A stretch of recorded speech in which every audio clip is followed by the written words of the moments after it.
अस्सलाम वालेकुम वरहमतुल्लाहि वबरकातुहू।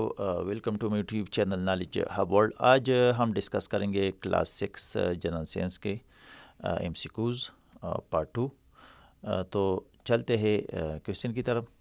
पहला क्वेश्चन है what is the smallest particle of an element that takes part in chemical reaction. और कौन सा स्मॉलेस्ट पार्टिकल है जो किसी केमिकल रिएक्शन में हिस्सा लेते हैं। तो इसका सही जवाब है ऑप्शन सी, एटम सबसे स्मॉलेस्ट पार्टिकल है। अगला सवाल है what is a short name of an element called.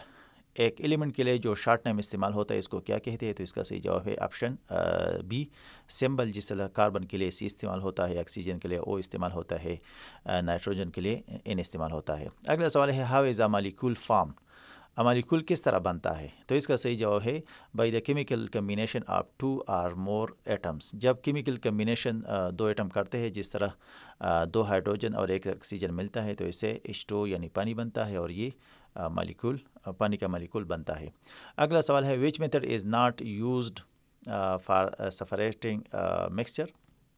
कौन सा मेथड जो है ना इसको हम मिक्सचर को सेपरेट करने के लिए इस्तेमाल नहीं करते। तो इसका सही जवाब है option D, chemical reaction. Chemical reaction में कोई नई चीज़ जो है ना ये बनती है। और ये अबाउट जो 3 तरीके हैं, फिल्ट्रेशन, डिस्टिलेशन और सब्लिमेशन, ये जो है ना ये मिक्सचर को सेपरेट करने के लिए इस्तेमाल होते हैं। अगला सवाल है the constituent element of washing soda are. Washing soda में कौन कौन एलिमेंट जो है ना ये मौजूद होते हैं। तो इसका सही जवाब है option D, sodium, carbon and oxygen. और वाशिंग सोडा का नाम जो है ना ये सोडियम कार्बोनेट है। अगला सवाल है which of these is not a mixture. इसमें कौन सा जो है ना ये मिक्सचर नहीं है। तो इसका सही जवाब है ऑप्शन ए, वाटर। और ये कंपाउंड है। अब मिक्सचर और कंपाउंड में फ़र्क क्या है। तो कंपाउंड में जो चीज़ कंबाइन होती है तो इसका एक फिक्स्ड रेशो होती है। और मिक्सचर में जो है ना फिक्स रेशो नहीं होती, कभी एक चीज़ ज़्यादा कभी दूसरी चीज़ ज़्यादा। तो इस तरह ये जो है ना ये वाटर जो है ना ये कंपाउंड है, आपने इसको याद रखना है। अगला सवाल है which method is used to separate coloured substance from each other. जो कलर्ड सब्सटेंस है इसको हम एक दूसरे से अलग करने के लिए कौन सा तरीका इस्तेमाल करते हैं। तो इसका सही जवाब है ऑप्शन सी, क्रोमेटोग्राफी। इसके ज़रिए हम जो है ना कलर सब्सटेंस को अलग अलग करते हैं। अगला सवाल है the particles left behind on the filter paper in the filtration process are called. जो हम फिल्ट्रेशन करते हैं यानी नमक को पानी में हल करते हैं, फिर उसको फिल्ट्रेशन का जो प्रोसेस है पेपर के ऊपर हम इसको डालते हैं। तो जब वो पार्टिकल पेपर पर रह जाते हैं तो इसको क्या कहते हैं। तो इसको कहते हैं, इसको रेजिड्यू बोलते हैं, यानी उर्दू में इसका माना है बाकी मानदा। अगला सवाल है the correct order for obtaining salt from a mixture of sand, salt and water is. इसका करेक्ट ऑर्डर क्या है कि हम मिक्सचर में से क्या ले साल्ट को अलग करें। जो सैंड यानी रेत, नमक और वाटर का जो मिक्सचर, इसका सही ऑर्डर क्या है। तो इसका सही जवाब है ऑप्शन ए, डिज़ाल्विंग। इसको पहले हम हल करते हैं पानी और इसके साथ रेत और नमक को, फिर फिल्टर करते हैं और फिर एवापोरेशन यानी इसको पानी के ऊपर रखकर इसको एवापोरेट करते हैं। अगला सवाल है what is oxygen produce during. Oxygen जो है ना कब बनता है। तो इसका सही जवाब है ऑप्शन बी, फोटोसिंथेसिस। और ये जो नीचे मैंने लिखा है ये भी कभी कभी एमसीक्यूज़ में आते हैं। ऑक्सीजन हवा में ऑक्सीजन जो है ना ये 21% है और नाइट्रोजन जो है ना ये 78% है। अगला सवाल है which gas is used in fire extinguisher and soft drinks. Fire यानी आग बुझाने में और सॉफ्ट ड्रिंक में जो हम कोक और ये पेप्सी और सेवन अप इस्तेमाल करते हैं, इसमें कौन सा गैस इस्तेमाल होता है। तो इसमें कार्बन डाइऑक्साइड गैस इस्तेमाल होता है। अगला सवाल है which is true for nitrogen. Nitrogen के लिए कौन सा सही है। तो इसका सही जवाब है option B, used as coolant. इसको हम बड़े बड़े मशीनों को हम ठंडा करने के लिए इसको इस्तेमाल करते हैं, क्योंकि इसका जो बॉइलिंग पॉइंट है ये -196 सेंटीग्रेड है। इसको भी आपने याद रखना है। अगला सवाल है what is the volume of oxygen and carbon dioxide in air. हवा में ऑक्सीजन और कार्बन डाइऑक्साइड का वॉल्यूम कितना है परसेंटेज के हिसाब से।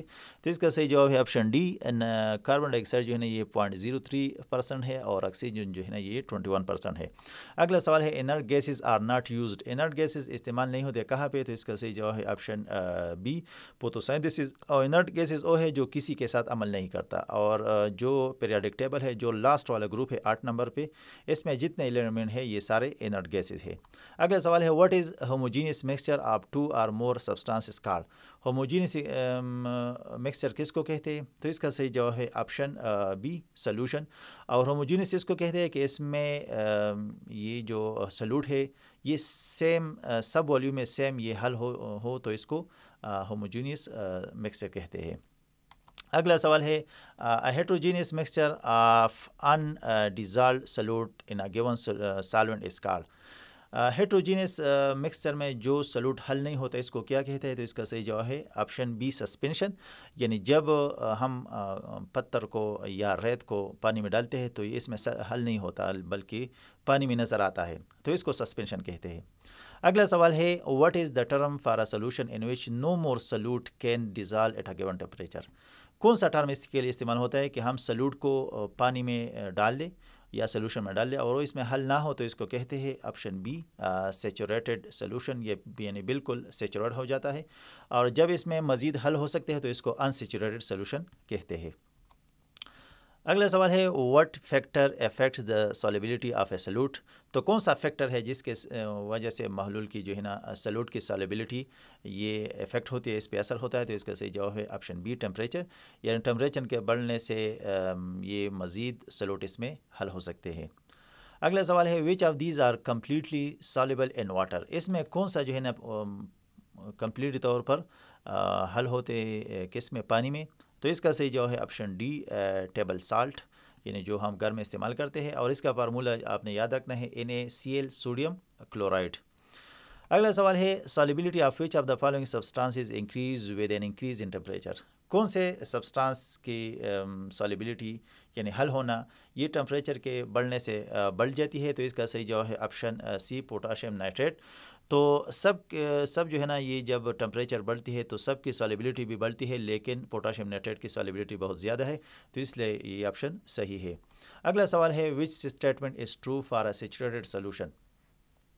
सैचुरेटेड सोल्यूशन के लिए कौन सा स्टेटमेंट सही है? तो इसका सही जवाब है option A maximum solute at given temperature. यानी सैचुरेटेड वो है कि इसमें मैक्सिमम सॉल्यूट जो हम हल करते हैं वो मैक्सिमम है, मज़ीद इसमें हल नहीं हो सकते। अगला सवाल है which of the following is water insoluble substance. कौन सा चीज़ जो है ना ये पानी में हल नहीं होता? तो इसका सही जवाब है ऑप्शन सी कुकिंग ऑयल। ये तो कॉमन सेंस से भी आप इस्तेमाल इसको आप मार्क कर सकते हैं। अगला सवाल है an aqueous solution is form by dissolving a substance solute is. Aqueous किसको कहते हैं? आबी। केस में जो हम सॉल्वेंट इस्तेमाल करते हैं वो पानी हो, तो इसका सही जवाब है ऑप्शन बी वाटर। अगला सवाल है व्हाट इज़ एनर्जी। एनर्जी क्या है? तो इसका सही जवाब है option B the ability to do work, यानी काम करने की सलाहियत को एनर्जी कहते हैं। अगला सवाल है which of the following is not a form of energy. इसमें कौन सा जो है ना एनर्जी का फॉर्म नहीं है? तो इसका सही जवाब है डेंसिटी। डेंसिटी किसको कहते हैं? इस शिद्दत को कहते हैं या किसी यूनिट एरिया में कोई चीज़ कितना मौजूद है, इसकी शिद्दत कितना है, तो इसको डेंसिटी कहते हैं। तो ये एनर्जी का फॉर्म नहीं है। Thanks for watching. अगले जो है ना हमारे पार्ट 3 के लिए इंशाल्लाह हम नेक्स्ट वीडियो में पार्ट 3 को अपलोड करेंगे और जनरल साइंस 7 और 8 जो है ना इंशाल्लाह इसके बाद हम अपलोड करेंगे। ऐसे वीडियो के लिए MCQs के लिए और जितने टेस्ट है इसकी प्रिपरेशन के लिए हमारे चैनल को लाइक और सब्सक्राइब करें। Thank you.